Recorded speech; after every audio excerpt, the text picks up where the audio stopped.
Vegas. I'm gonna real quick, throw some stuff out for you guys. Put some new content in last week. I have to write another article this week and another 2 articles. I might post them on the front page. It's easier for people to read it because I think we have separate categories and stuff. So my fan is like loud. When you have separate stuff, I think it confuses people. So what I did was I'm just gonna post the important stuff on the front page, and then if I find something minor, I'll throw it in the other pages. But I'll start posting all the big stuff on the front page, like videos and updates. Keep it like that. Yeah, a lot of stuff in. Not really mind much, but I'm going to talk about some certain things. More UFC today than usual, and then go from there. Alright, so guys, I was in Vegas Saturday, so I didn't get to see. I was in Vegas and didn't get to see the Conor McGregor fight, which sucked, but I saw when it came back. It was a great fight. It lived up to its potential. I think people were riding on this one to being a big fight. I was watching comments and I'm reading people, and people were saying that he's running away. Conor was running away from the fight, but okay, he didn't want to put himself out in the first 2 rounds of the last fight. If you guys don't see it, watch it. He put himself out, got tired, and got choked out. That's what happened. He's fighting at a weight that he's not used to being at. Can be very dangerous. So this fight, he fought smart, not necessarily throw himself in the fucking battle here and fucking went all ape shit. He did some good. I think the first 2 rounds was just kicking really fucking well. And again, he was not used. Conor McGregor's not used to kicking as well. So watching him, seeing him kick, was very different and very smart strategy. It took Nate out of his game a little bit. And I think it was pretty smart on his behalf. Now he did gas out. I think by the third round, he was already feeling it. You could tell Nate was kind of jumping all over it, fighting him more aggressively. By 5th round, it was like Nate won that 5th round for sure. I still think Conor won. He played a little more. He fought a little smarter. I'm a Diaz guy. I love Diaz. He's just a fucking brawler motherfucker, and I like him. Conor too. I like Conor McGregor. My two favorite fighters. The fight lived its potential. They fought, and Conor won. Win by decision. I figured it was gonna go maybe decision. I was hoping maybe a knockout, but what could he do? I think people were assuming, since people that don't watch fighting, I know people that don't watch fighting always tell me this. Conor's face, no, Nate's face looked all bloody. He was getting his ass punched and blah blah blah. He looked pretty bad. Dude, the guy's been in the fucking fighting for a long time, since 21. He's probably my age. He's like 29. He's a little older than me. Maybe same age. And his body's taking a little more punishment. Scar tissue right in the face, right here. So when you hit those scar tissue, it's gonna bust open a little more than usual. So Conor hasn't been in UFC very long, so he hasn't been hit as. I'm sure he's been hit pretty fucking hard, but not as much as Nate has. So when you hit that scar tissue, it's gonna open up a little more. And it's funny, I always tell everybody this, but Brendan Shaw actually talked about it in a YouTube video. I'll try to post it, and take it from the guy that fought in the UFC for many years. He's fought a decent amount of fights.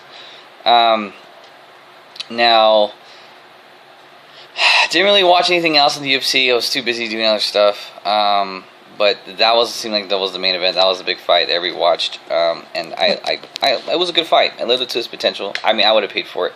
I guess very weird about paying UFC fights because they don't last very long.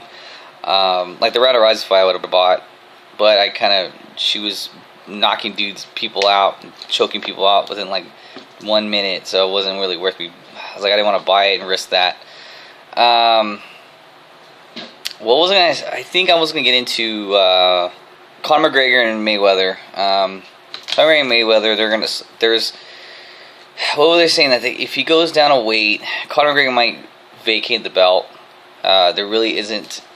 He doesn't really need to be in that weight class. He's already dominated everybody. Jose Aldo.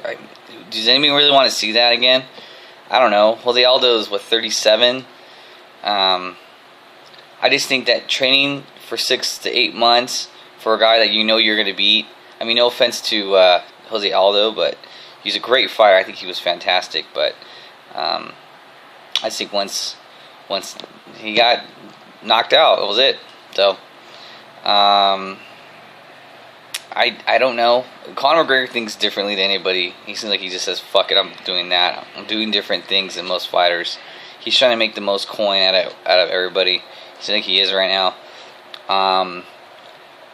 He might go to 145, I was saying. He might go to a different weight class, so he might fight in a different... but he's going to have some tough opponents. Brendan Shaw was talking about it earlier, too. He might want to play it safe, but who knows? I mean, this guy wants to challenge himself. He wants to fight these people. Let him fight other people. Sorry, to drink some water. And I believe that he's going to fight Mayweather. I was reading somewhere that he was going to fight Mayweather. It seems like it's more profitable. It's the biggest fight. I don't know how... I mean, I'm sure people will watch it. I'm sure that'll be a big... That'll be a weird... no one's ever done that. I know... Someone fought in... Randy Couture fought a boxer a long time ago. If you guys don't remember, that was like 2009, 2010, when Randy Couture was fighting. Randy Couture did whoop his ass. But I think the guy was fighting, like, I don't think he was even boxing. I think he was just trying to do MMA. Maybe, I don't know. But this one is going to be all pure boxing, so I don't know how profitable that would be. I'm sure he'll make some coin out of that. So that's a possibility. I think that he's going to vacate the belt, fight him, and I think he's going to go out a different weight class and fight. I think his weight class to fight Nate was too high. But we'll see. I don't know. I think he's trying to fight fighters that he knows that will make him money and knows that they're the best. He's not trying to give people rematches. But I don't know. I was hearing Aldo pissed him off. So we'll see what happens with that. I'm hoping that they fight at least one more time.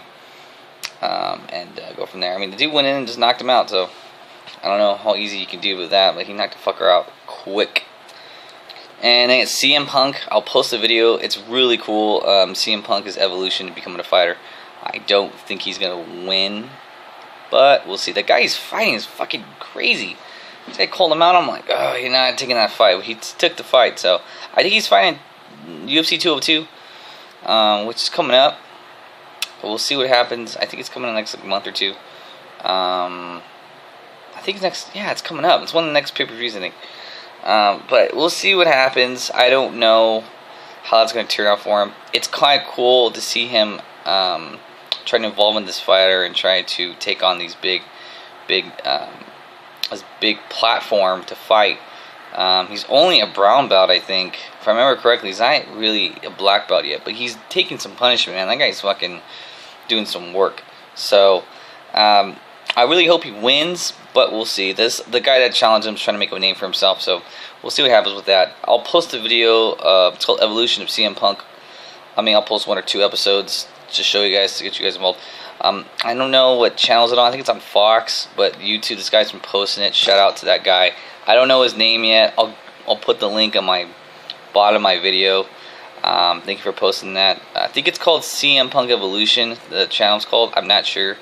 Shout out to you, buddy. Thank you for posting those videos. Hopefully they'll stay on there because I know how fucking copy infringement's been taking everything off. So, but next subject, let's talk about NBA. Okay, so James Harden went out and he's trying to take over the team. Not take over the team, but just be a leader. He hosted I guess they have a practice meeting. Here's my own take on James Harden. James Harden is a good player. I think he's great. I think he's a good player. I think he's offensively fucking badass, but he's an Allen Iverson type of player. And I know disrespect to Allen Iverson, They don't win you championships. They don't win you fucking any rings. They don't win you fucking conference titles. They don't do shit. All they do is score, and all they care about is themselves. I hate players like that. Michael Jordan's the only one I could sit there and say that selfish as fuck, but then pass the ball when he needed to pass.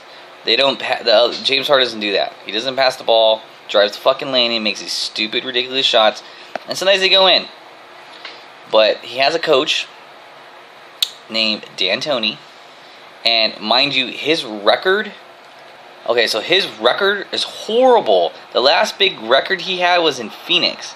Was in, let's see, 05. He was 62-50. Now that's okay. I don't think he was like fourth, third maybe. Now let's see, 05 to 06. I was in high school. 54-28. That's ridiculous. He was like, that was probably I think they were first place. That's when the Lakers faced him, I think. Then he was 61-21 the next year. I think they went to the conference finals. They lost. Yeah, they lost the conference finals. The Spurs won that year. And then he got, his last was 55-27. That was in 2007-8.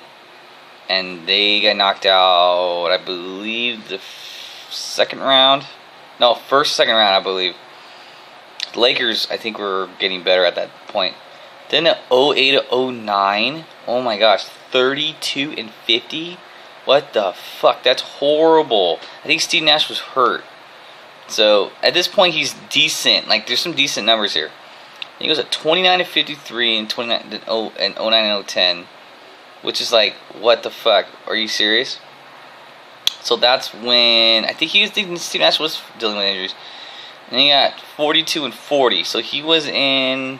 I think the Lakers played him in the third or second round. If I remember correctly, I think they faced him in the third round. Western Conference Final, I believe. Yeah, that's when Kobe patted him on the coach on the ass. That was a different coach, though. I think they switched between this time frame. Yeah.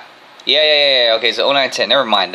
When Lakers played him, it wasn't D'Antoni. It was I forgot his name. He's fucking horrible. He's on the Pelicans coach. He's horrible, by the way. Yeah, this is when he transitioned to the Knicks. Look at the Knicks. Wow. The Knicks was 42-40, 18-24. Oh my gosh. Are you fucking kidding me right now? That's when he left. So 18-24, he around, I think that's 2011. Yeah, 2011, 2012. He left. He stepped down. He was doing fucking horrible. And then he was playing for the Lakers. It was, oh my gosh, he was 40-32. That's when he got picked like midway in the season, which was horrible. I still blame him for Kobe's demise. And then 27-55 for the Lakers. 27-55. That is fucking true. That's horrifying. I didn't think he should get a job. He's fucking terrible. I think Mike D'Antoni is an offensive genius. But still, I just think overall he's a terrible coach. He overplays his players. He doesn't really do any defense. Doesn't like bother doing any defense. So I'm a GM. Let's get a defensive coach to go with a guy, James Harden, that doesn't do any defense. That seems to work, right? That seems to be the idea. No! Let's get D'Antoni, which has been horrible for the past 2 fucking teams, and make him a head coach. When there's plenty other coaches out there, and he gets a fucking job? Really? What are you doing? What are you doing? Rockets think they know their shit, they know what they're doing. I really hope they know what they're doing. I don't think it's going to work. James Harden's too an ISO player. I don't know how this is going to work out. Patrick Beverley, to me, is just a defensive guard. He's a backup guard. I don't think he even should start. There's no that Steve Nash genius passing type of thing that makes D'Antoni look like a god. I just think that this I don't know what. I feel like he's gonna get fired mid-season. I don't even think you can see him stay. The Rockets won't keep him the Rockets keep him the whole season, but we'll fire him. I don't know. We'll see. I don't have no expectations for the Rockets. They're saying they might creep into the 8th. Are you out of your fucking mind? Really? Creep into the 8th spot? Really? I don't see it. I just don't see it. I don't know. Could prove me wrong. I don't know. I don't see it. His record clearly shows he doesn't deserve a job. I don't know. I don't know how the fuck he got a job. There's this whole thing about Stephen A. Smith said there's a bunch of black coaches and minority coaches, and it seems like only the white coaches get the jobs faster than a minority gets a job. I don't know if there's any water to that. It probably is.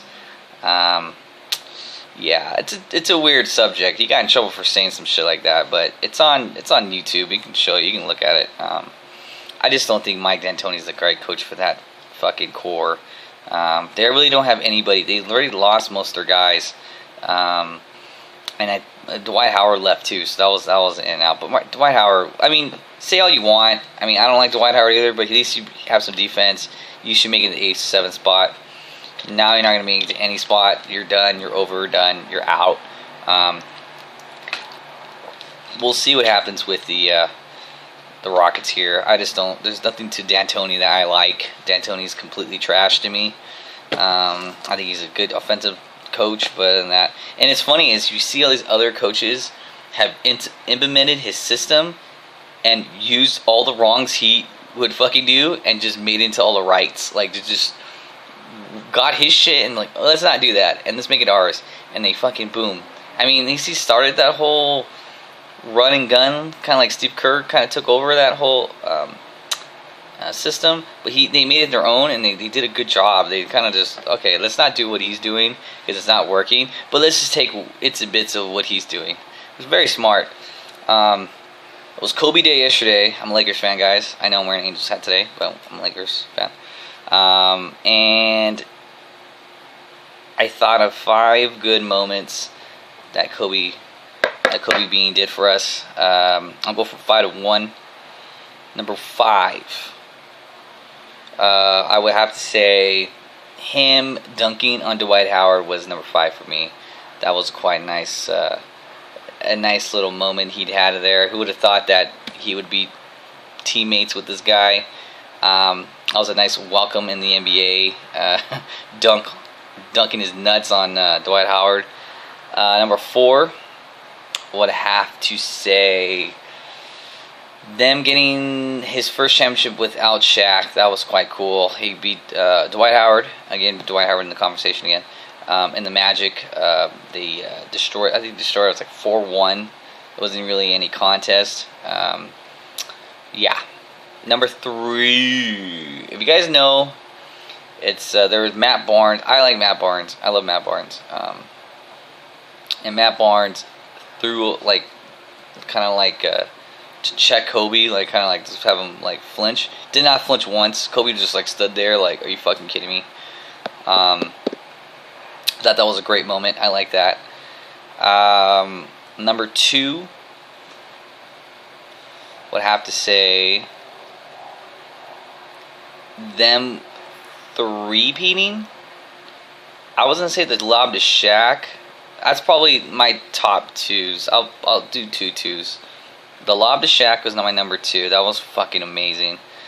And my next number 2, yes, I can do that. It's my show. And number 2 is I would say them getting the third one, because that was a hard one. They went through a lot of hard teams to get there. These are the usual: Sacramento, the Portland, and they went through a lot of hard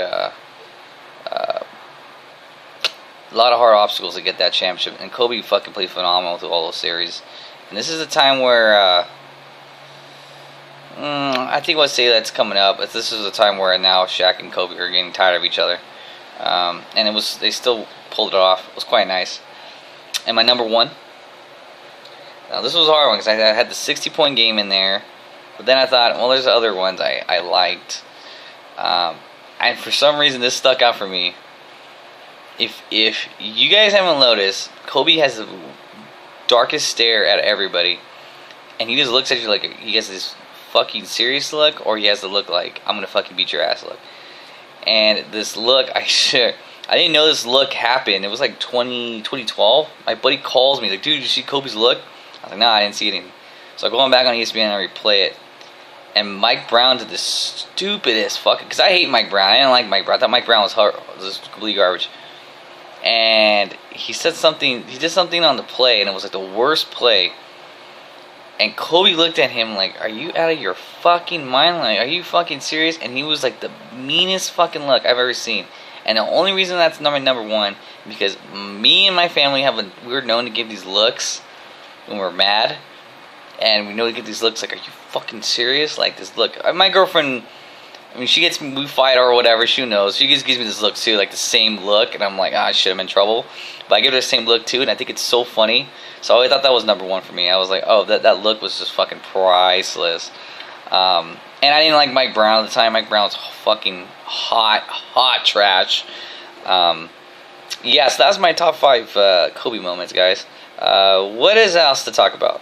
Quick. NFL. Now, I don't know if I'm doing a fantasy league. I was just asked several times today. I don't know. I have a shitload of school I gotta doing, and I gotta do all this shit. But quick thing. Joey Bosa on the Chargers need to fuck off. I saw this whole thing with Joey Bosa. Joey Bosa, just sign your fucking shit, because he's not. If you guys don't know, he's not signing his contract. He's having I don't know. He's a fucking arrogant. Patriots acquired Mingo. Browns didn't give shit. Browns are stupid. I don't know what you Browns people are doing, but Cleveland Browns are fucking. I don't know what you guys are doing. They probably gave him a thing of coffee, and that was their fucking. Okay, here's a thing of coffee. We get Mingo. I don't know, man. Fucking, but Bill Belichick knows how to get his players. He gets players that don't do shit in other teams that don't fit, and gets them to work in our system. Fucking great. Great linebacker. He did good in college. We'll see how he does for us. He has some big upside. I'm hoping there'll be upside, good downside. I don't know. Let's see here. What was I also going to talk about? Sanchez. Mark Sanchez, just stop, dude. I'm done. I'm fucking done with Mark Sanchez. I'm sorry my cousin's be on that team with him. Mark Sanchez is hot garbage.